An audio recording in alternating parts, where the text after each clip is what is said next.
नमस्कार दोस्तों, मेरा नाम है राहुल यादव और आप सभी का स्वागत है इन्वेस्ट राइट की एक नई वीडियो में। दोस्तों वैसे तो वीडियो का टॉपिक आप लोग थंबनेल देखकर ही समझ गए होंगे कि वीडियो का जो टॉपिक है आज का वो कितना ज़्यादा इन्फॉर्मेटिव आपके लिए है। दोस्तों किस तरह से हम एक छोटा सा पैसा बचाकर अपने फ्यूचर को सिक्योर कर सकते हैं, खास करके वो लोग जो अभी जॉब में हैं। देखिए जो बिजनेस करते हैं लोग, जो बिजनेसमैन हैं वो जानते हैं कि पैसे को किस तरह से बढ़ाना है, लेकिन जो एक जॉब क्लास लोग हैं ना, वो लोग क्या करते हैं कि पैसे को ना सेव करते हैं, पैसे को इन्वेस्ट बहुत कम लोग करते हैं। लेकिन अगर हम पैसे को सिर्फ सेव ही करेंगे तो पैसा कभी भी ग्रो नहीं होगा। अगर आप इन्फ्लेशन देखेंगे 6 से 7% तक है, यानी कि आपका जो पैसा है वो 6 से 7% तक कम होता चला जाएगा। लेकिन आप अपनी जॉब के साथ साथ एक छोटा सा इन्वेस्टमेंट स्टार्ट करके किस तरह से अपने फ्यूचर को सिक्योर कर सकते हैं वो आप आज की वीडियो में सीखने वाले हैं। तो वीडियो हो जाती है बहुत ज़्यादा इन्फॉर्मेटिव, इसलिए एक लाइक अभी से वीडियो के लिए ज़रूर बनता है। देखिए दोस्तों, आप नॉर्मली अगर देखेंगे जो लोग जॉब में हैं, सिर्फ सैलरी आती है, सैलरी में से कुछ खर्च करते हैं और कुछ बचाते हैं। इसी तरह से उनका जो रूटीन है वो चलता रहता है। बहुत कम ऐसे लोग हैं जो उस पैसे में से अपना कुछ पैसा बचाकर इन्वेस्टमेंट का सोचते हैं।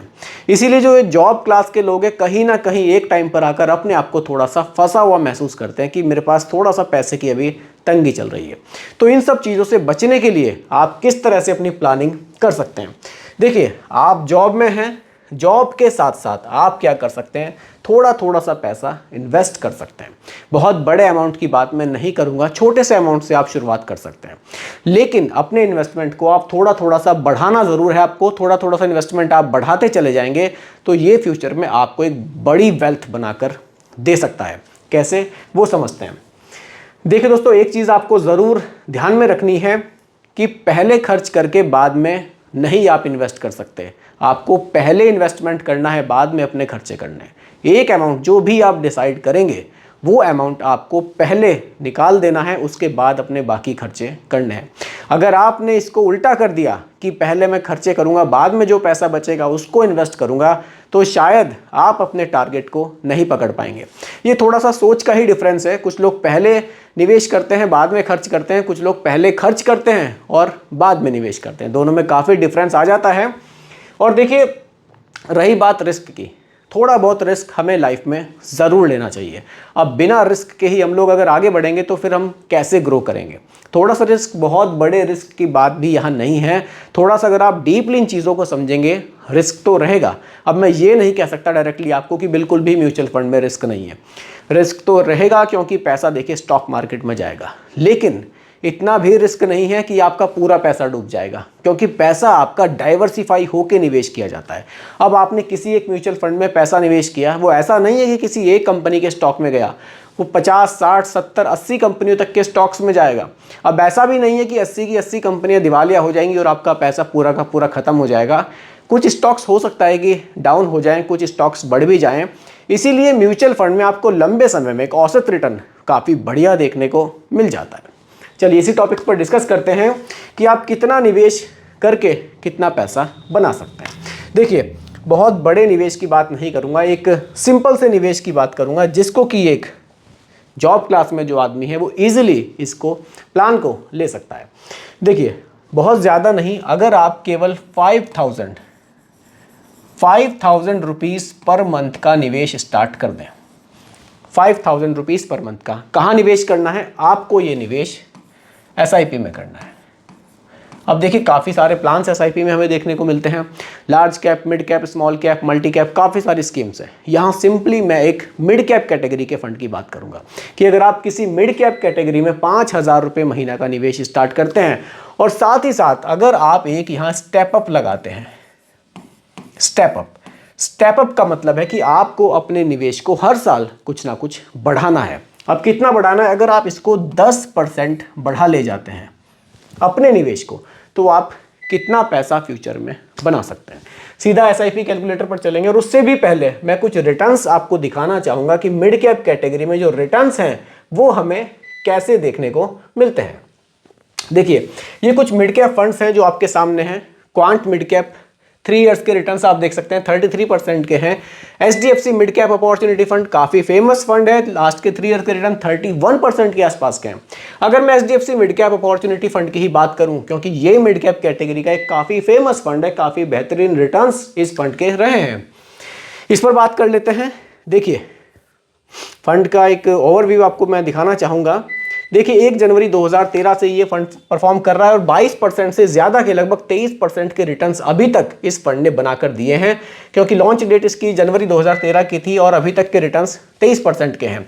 एक्सपेंस रेशो 0.73% का है। 70,570 करोड़ रुपए लोगों ने इस फंड में निवेश किए भी हुए हैं। आप 5,000 रुपये महीना निवेश करने से डर रहे हैं और लोगों ने यहाँ 70,000 करोड़ से भी ज़्यादा पैसा केवल HDFC की इस स्कीम में निवेश कर दिया है। इसलिए इतना ज़्यादा भी आपको नहीं घबराना चाहिए। बाकी और अगर आप डीप थोड़ा सा जाना चाहें तो जा सकते हैं फंड में। बाकी अगर आप चाहेंगे मुझे कमेंट करेंगे, पर्टिकुलर इस म्यूचुअल फंड की एक डिटेल वीडियो मैं आपके लिए बना दूंगा। फिलहाल थोड़ा बहुत देख लेते हैं। इक्विटी में 93.78% पैसा ये निवेश कर रहा है, यानी कि आपका जो लगभग 94% पैसा है वो शेयर मार्केट में निवेश किया जाएगा। रिटर्न्स आपने देखे, लगभग 23% के रिटर्न्स इस फंड ने जनरेट किए हैं। तो अगर मैं यहाँ रिटर्न्स की बात करूँ, अगर आप HDFC के ही फंड में निवेश कर देते हैं, मैं मानकर चल रहा हूँ फ्यूचर में 23 ना मिले, 22 मिल जाए, 21 मिल जाए, क्योंकि देखिए जो अभी पास्ट रिटर्न्स हैं वो फ्यूचर के रिटर्न्स की गारंटी तो नहीं हो सकती, लेकिन एक आधार हम उसको मान सकते हैं कि यहाँ पास्ट में हमें इतने रिटर्न्स दिए हैं। अगर हमें यहाँ इन फ्यूचर ज़्यादा नहीं केवल 17% के रिटर्न्स भी मिल गए, मैं कम ही लेकर चल रहा हूँ, मैं 22.97 जो मिले थे उस पर कैलकुलेशन नहीं कर रहा हूँ, मैं कम ही लेकर चल रहा हूँ, मैं केवल 17% लेकर चल रहा हूँ।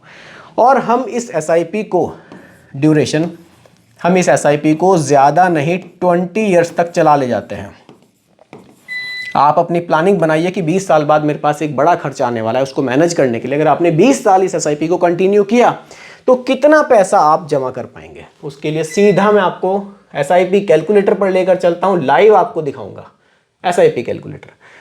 देखिए मंथली निवेश हमने रखा यहाँ 5,000 रुपये का, एक्सपेक्टेड जो रिटर्न्स हैं वो हमने रखे हैं यहाँ 17% के, और हम इसको 10% हर साल इन्वेस्टमेंट को बढ़ाएंगे और 20 साल अगर हम इस SIP को कंटिन्यू करते हैं तो देखिए रिजल्ट आपके सामने है। थोड़ा सा मैं जूम कर देता हूँ इसको, कई बार कमेंट आते हैं कि सर क्लियर नहीं दिखता है। देखिए आपके सामने है, टोटल अमाउंट जो इन्वेस्ट होगा आपका वो 34,36,000 रुपये का होगा और जो फाइनली वैल्यू है वो 1,60,00,000 रुपये के आसपास आपको देखने को मिल रही है। ये फायदा है म्यूचुअल फंड में एक छोटी सी SIP करने का। अगर आप केवल 5,000 रुपये महीने का निवेश कर जाते हैं 20 साल में लगभग 1.6 करोड़, चलिए मैंने 17% के रिटर्न जोड़े हैं, हो सकता है कि 15 मिल जाए, 1 करोड़ से ज़्यादा तब भी आपको मिल सकता है। और अगर आप केवल अपने पैसे को सेव करके चलेंगे, इन्वेस्टमेंट नहीं करेंगे, तो मुझे नहीं लगता कि आप 20 साल में इतना पैसा जमा कर पाएंगे। इसीलिए एक नौकरी पेशा के लिए तो बहुत ही बढ़िया स्कीम है SIP। आप SIP में निवेश करके अपने 15 साल, 20 साल, 25 साल बाद के जो फाइनेंशियल गोल्स हैं उसमें ये फंड आपके लिए काफ़ी हेल्प करेगा। ये जो पैसा आप जमा करेंगे ये आपको हेल्प करेगा उस समय जब शायद आपके बच्चों की हायर एजुकेशन का खर्चा आपके पास हो, शादी का खर्चा हो, या आप अपने रिटायरमेंट को प्लान कर रहे हो। देखिए इसलिए मैंने आपको कहा था वीडियो के स्टार्टिंग में कि छोटा छोटा सा निवेश अगर आप करके चलेंगे तो आप अच्छी वेल्थ बना सकते हैं। तो दोस्तों यही आज की वीडियो का टॉपिक था कि जॉब के साथ किस तरह से आप एक छोटे से इन्वेस्टमेंट से अपनी फ्यूचर की प्लानिंग बना सकते हैं। उम्मीद करता हूं कि टॉपिक आपको पूरी तरह से क्लियर हुआ होगा। फिर भी कोई कंफ्यूजन हो आप मुझे कमेंट कीजिएगा, रिप्लाई मैं आपको ज़रूर करूंगा।